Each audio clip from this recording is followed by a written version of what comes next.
വയനാട്ടിലെ ഈ പോളിംഗ് ശതമാനവുമായിട്ട് ബന്ധപ്പെട്ട് ഭൂരിപക്ഷം പ്രിയങ്കയുടെ ഭൂരിപക്ഷം ഞങ്ങൾ അങ്ങനെ കരുതുന്നില്ല. ഭൂരിപക്ഷം കുറയുമെന്ന് കരുതുന്നില്ല. ഒന്നാമത്തത് മത്സരിച്ചിട്ട് കാര്യമില്ല എന്ന് കരുതി ഈ CPM BJP കേന്ദ്രങ്ങളിൽ നിന്നാണ് ടേൺ ഔട്ട് ഇല്ലാതിരിക്കുന്നത്.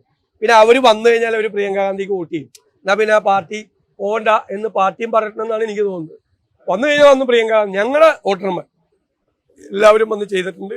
ഞങ്ങളത് പരിശോധിക്കും. എന്തെങ്കിലും ഒരു കുറവുണ്ടെന്ന് പരിശോധിക്കും. ഇതുവരെ ഞങ്ങൾക്ക് കിട്ടി.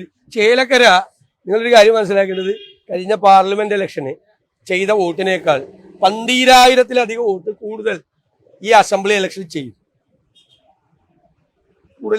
പോളിംഗ് കൂടുതലായി, നല്ല പോളിംഗ് ആയി. അപ്പം ഞങ്ങൾ നേരത്തെ പറഞ്ഞ കണക്ക് കറക്റ്റാണ്.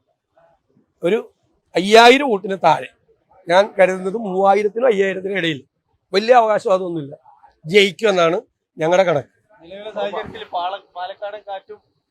അല്ല, പാലക്കാട് ഞാൻ പറയാം. ഞാൻ ഈ പറയുന്നത് എൻ്റെ വ്യക്തിപരമായ അഭിപ്രായമല്ല. ഞങ്ങൾ താഴെ തട്ടിൽ ബൂത്ത് തലത്തിൽ റിവ്യൂ ചെയ്ത്, നിങ്ങൾക്ക് എല്ലാവർക്കും അറിയാം, 4 റിവ്യൂ മീറ്റിംഗ് ഞങ്ങളുടെ കഴിഞ്ഞു. പാലക്കാട് സെൻട്രൽ ഞാൻ പങ്കെടുത്ത് 4 റിവ്യൂ മീറ്റിംഗ് കഴിഞ്ഞു. ആ റിവ്യൂ മീറ്റിങ്ങിൽ താഴെ നിന്നുള്ള ഫീഡ്ബാക്ക് എല്ലാം കിട്ടി, ഞങ്ങൾ അസസ് ചെയ്തു. അതുകൊണ്ടാണ് അതിൻ്റെ അടിസ്ഥാനത്തിലാണ് ഞാൻ പറഞ്ഞത് UDFും BJPയും തമ്മിലാണ് മത്സരിക്കുന്നത്. CPM ഒരു 2ാം സ്ഥാനം വരാനുള്ള സാധ്യതകൾ ഉണ്ടായിരുന്നു തുടക്കത്തിൽ. പക്ഷെ BJPയിൽ സീറ്റ് അന്വേഷിച്ചു പോയ ഒരാൾക്ക് സ്ഥാനാർത്ഥിത്വം കൊടുത്ത് CPMലെ പാർട്ടിക്കാരെ പോലും CPM വെറുപ്പിച്ചു. അങ്ങനെ 3ാം സ്ഥാനത്താണ് CPM. 3ാം സ്ഥാനത്താണെന്ന് മനസ്സിലാക്കിയ CPM UDFും BJPയും തമ്മിൽ ഏറ്റുമുട്ടുമ്പോൾ ഇപ്പൊ ചെയ്യുന്ന എല്ലാ പണിയും BJPയെ സഹായിക്കുന്നതിന് വേണ്ടി. അതാണ് ഞങ്ങളുടെ അസസ്മെന്റ്. ഞങ്ങളുടെ ഇലക്ഷൻ അസസ്മെന്റ് 10,000-ൽ മീതെ വോട്ടിന് രാഹുൽ മാങ്കൂട്ടത്തിൽ ജയിക്കുമെന്നുള്ളതാണ്. ഇപ്പോഴത്തെ പോക്ക് കണ്ടിട്ട് ഈ CPM BJP ഇതൊക്കെ ഓരോ കാര്യങ്ങൾ ചെയ്ത് കൂടുതൽ അനുകൂലമായി ഞങ്ങളിലേക്ക് തിരിഞ്ഞ് അത് 15,000 വരെ പോയാലും അത്ഭുതപ്പെടാനില്ലാത്ത സ്ഥിതിയാണ് ഇപ്പോൾ ഉള്ളത്. ഇതാണ് ഞങ്ങളുടെ അസസ്മെന്റ്. എന്ന് വെച്ചാൽ നമ്മളിപ്പോൾ ജനങ്ങൾ വോട്ട് ചെയ്യാനിരിക്കുന്ന സ്ഥലത്ത് അങ്ങനെയാണ് ഇങ്ങനെയാണെന്നൊക്കെ നമ്മൾ അവരോട് ധിക്കാരമൊന്നും പറയാൻ പാടില്ല. പക്ഷെ നമ്മൾ വീടുകളിൽ ചെന്നപ്പോഴുള്ള റെസ്പോൺസ്, പ്രവർത്തനത്തിന്റെ മികവ് നിങ്ങൾ കാണുന്നതല്ലേ. സാധാരണ UDF പ്രവർത്തിക്കുന്ന പോലെയാണോ? നിങ്ങൾ ചേലക്കരയിലും പാലക്കാടും ഒക്കെ പ്രവർത്തിച്ചത് കോൺഗ്രസും UDF ഒക്കെ സാധാരണ പ്രവർത്തിക്കുന്ന പോലെയാണോ? ആണ് നിങ്ങൾക്ക് അങ്ങനെ ഒരു ഇതുണ്ടോ? അല്ലല്ലോ.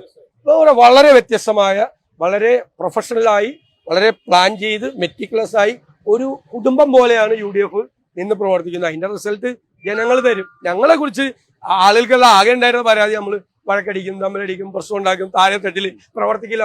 അതൊക്കെ ഞങ്ങൾ മാറ്റി. അത് വെറുതെ ചുമ്മാ പറയണത്. BJPയെ ജയിപ്പിക്കാൻ വേണ്ടിട്ട് പറയണത്. പിന്നെ ഉള്ള വോട്ട് പോവാതിരിക്കാനും. ഉള്ള വോട്ടുണ്ടല്ലോ, അപമാനകരമായ ഒരു തോൽവി ഒഴിവാക്കാൻ വേണ്ടിയിട്ടാണ്. CPMന്റെ വോട്ട് പോവും. അത് ചേലക്കരയിൽ പോയിട്ടുണ്ട്, പാലക്കാടും പോവും. എന്താ അറിയോ? നല്ല കമ്മ്യൂണിസ്റ്റുകാർ ഒരിക്കലും ഇവർക്ക് വോട്ട് ചെയ്യില്ല. കാര്യം എന്താ? ഞങ്ങളെ ജയിപ്പിക്കാൻ വേണ്ടിയിട്ടല്ല, ഇവര് നന്നാകാൻ വേണ്ടിയിട്ടാ.